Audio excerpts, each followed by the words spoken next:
Welcome back, guys and girls, for the second episode of Let's Play WoW. In today's episode we explore the faction, race and class options at your disposal. Then we enter the world for the first time. So, you've got a WoW account up and running and you've chosen a server. What next? Well, now we can get our feet wet by creating a character. Firstly, you need to choose if you wish to be Alliance or Horde. It's a good idea to choose the same faction as your friends if they are playing WoW as well, because this enables you to team up in the game. Alliance are generally considered to be the good guys and Horde the bad guys, but it's not really as clear cut as that. If you can't decide which faction, base your decision on race and class. Both factions have 6 different playable races. Alliance consists of humans, dwarves, night elves, gnomes, draenei and worgen. If you're playing the trial version of WoW and or don't have the Cataclysm expansion, worgen will not be available. Horde consists of orc, undead, tauren, troll, blood elves and goblin. Like worgen, unless you have the Cataclysm expansion, goblins will not be available. Take some time to read the information on the right hand of the screen to learn about the different races' various abilities. Once you've narrowed down your race to a small few, you next have to decide class. Class selection is a pretty big deal. The class you are defines what skills and abilities you have, as well as what equipment you can wear, and whether you are going to be an attacker, often called a DPSer, a healer or a tank. Healer is pretty self-explanatory, but tank may be a bit confusing. A tank's role is not so much about causing damage, but rather by mitigating and redirecting incoming damage. Tanks are the protectors, the ones who take the big hits.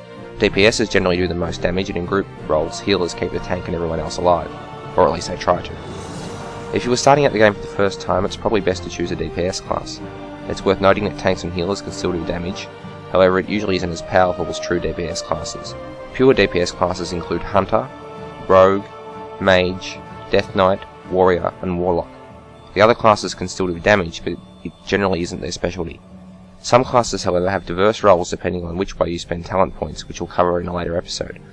Warriors are a good example. They can specialise in DPS or tanking roles.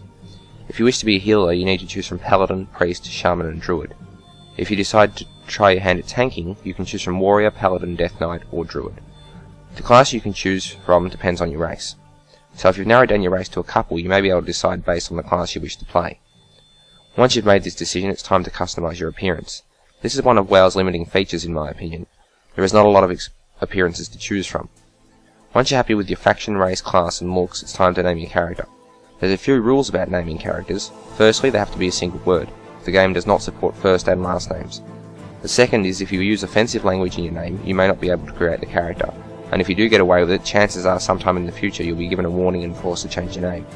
If you continue naming characters offensively, your account will probably be suspended from anything for a few hours to a week. If you still play in violation of the rules, your account can be banned permanently. If you can't think of a name, you can press the randomize button to have the game generate one for you. Your name must be unique to your server. Finally, once you've done all that, hit accept to create your character. Then select them in the character select screen and press enter world. The game will load and you'll be given a cutscene, then you'll be smack bang at the beginning of your race's starting area. For this series I'm going to level an Orc Hunter, so I'll be thrust into the middle of Durotar. Now you are free to play as you wish. In the next episode we'll cover the user interface, controls and data, and learn how to complete our first real quest. I hope you're enjoying this series. If you are, please hit subscribe and or leave a comment. The more views I get, the more motivated I am to continue all the way to 85, so all feedback is welcomed. See you next time.